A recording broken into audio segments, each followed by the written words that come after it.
next question says, what do you do on your off time? Well, it depends, because sometimes I like to go outside, but my definition of outside is very, very different. Like, I want to go to the park. I want to just like have a picnic. I want to go on the swings. Like, I just want to go outside and walk, or like stare at the trees and stare at the flowers, or what else? Yeah, I like to play games. I like to watch YouTube videos. I just like I basically fill my time up with stuff that I like to do. The next question says, what is my favorite food and my favorite desserts? My favorite food is easily chicken wings. I'll eat them any day of the week, back to back, 3 meals a day. It don't really matter to me. I love chicken wings. My favorite desserts, that one's kind of hard because I love sweets a lot, like overboard. I love cake, I love cookies, I love donuts, I love ice cream, candy bars, all that. I got a lot of these questions. What made me want to start my YouTube channel? And I'm gonna keep it a buck with y'all. I just have a lot to say, and I want to say it, and I want to put it somewhere. So I'm gonna put it on YouTube. And I just want to document. Like I said, I just graduated college. I just finished doing a sport that I've been doing for my whole entire life. Like, I don't know, like, this is just a very exciting time. Like, adult life is starting, and I just really wanna document that. I want to document that, and I want to be able to go back and look at it. All selfish reasons, really just for me. Yeah. The next question asks what my hardest life transition was. Now that I'm sitting where I'm sitting today, my hardest life transition had to be not competing anymore. It came very abruptly for me.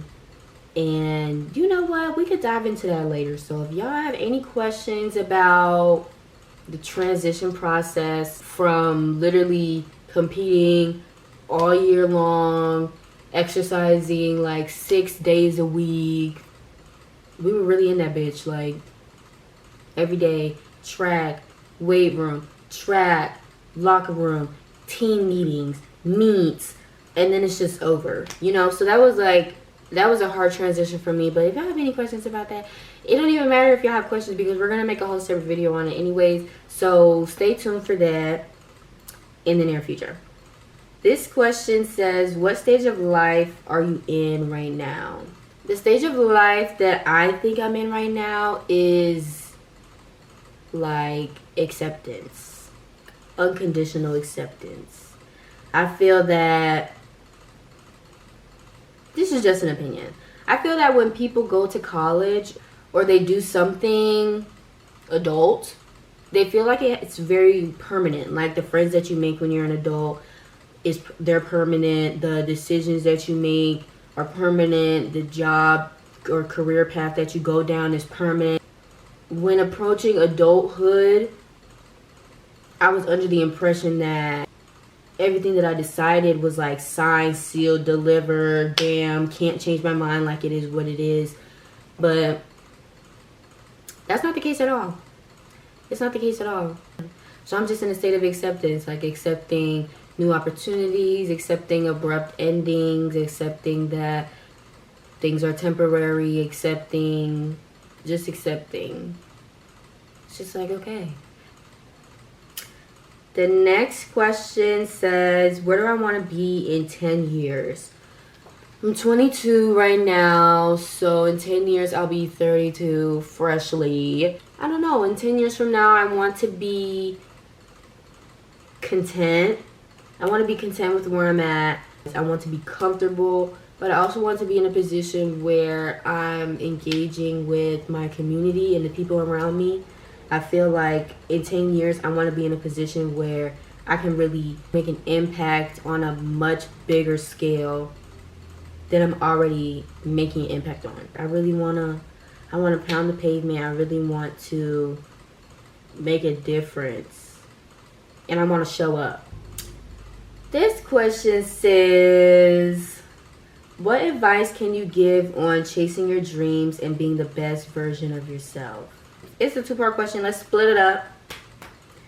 What advice can I give on chasing your dreams? I would say you have to believe in yourself first and foremost, and the most. First, foremost, and the most, you have to believe in yourself. And you have to keep the faith. And what advice can you give on being the best version of yourself? I would just say, be true to yourself. Like, you're the one that has to go to bed with yourself every night. Like, you're the one friend that you're always gonna have. You've had yourself from the beginning. You're gonna have yourself all the way to the end. Like, this is, and when I say this, I mean like you. You are your home. So make it look nice. Treat yourself nice. Give yourself what you need to grow. If that's space, if that's better friends, better food, more structure in your daily routine. Give yourself what you need to flourish, and by nourishing yourself, you'll be able to nourish those around you, and you'll also be able to realize, when things need to change and stuff like that. So to be the best version of yourself, you have to know yourself. And the next question is, did you move back to Florida after graduation? I did not move back to Florida after graduation.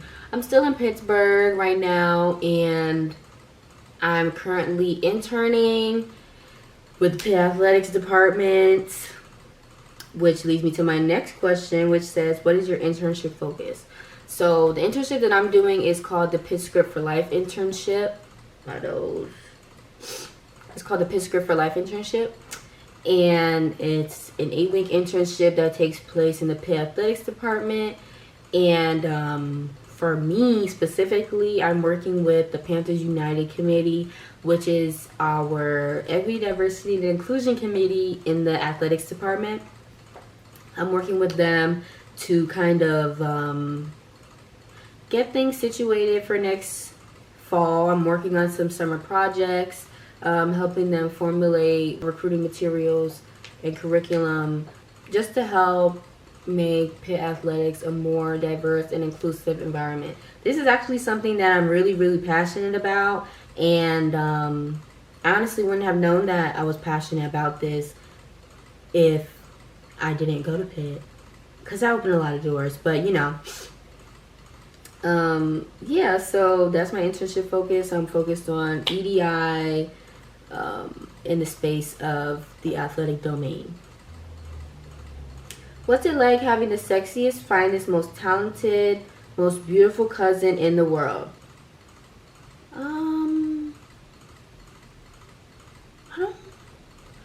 I think you would know that. I'm a bad bitch. I'm a bad bitch. I'm a bad bitch. I'm a bad bitch. $1 billion ass, $1 billion bitch. They already know $1 billion bitch. Get it. What is something interesting that I have to do every day? Something interesting that I have to do every day.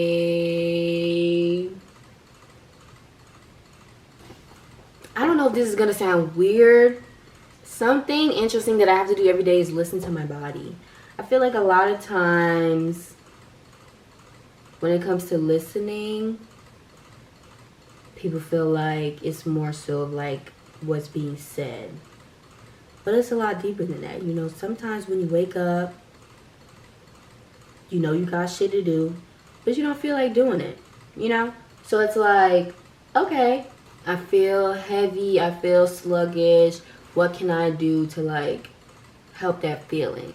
And I think it's very interesting because it's not like you wake up feeling the same way that you do every day. It's always different. So it's like you really got to pay attention to yourself. Yeah. And the last question that I will be answering today is, what are your post-grad plans?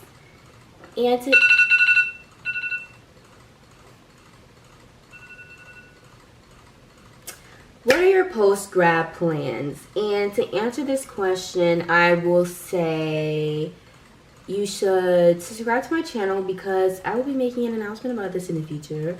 I actually know what I'm doing post-grad and I can't wait to announce it. I'm so excited and I hope you guys are too. Just see, it's gonna be a whole journey, you know? So I just don't want to talk anymore. So I'm done talking.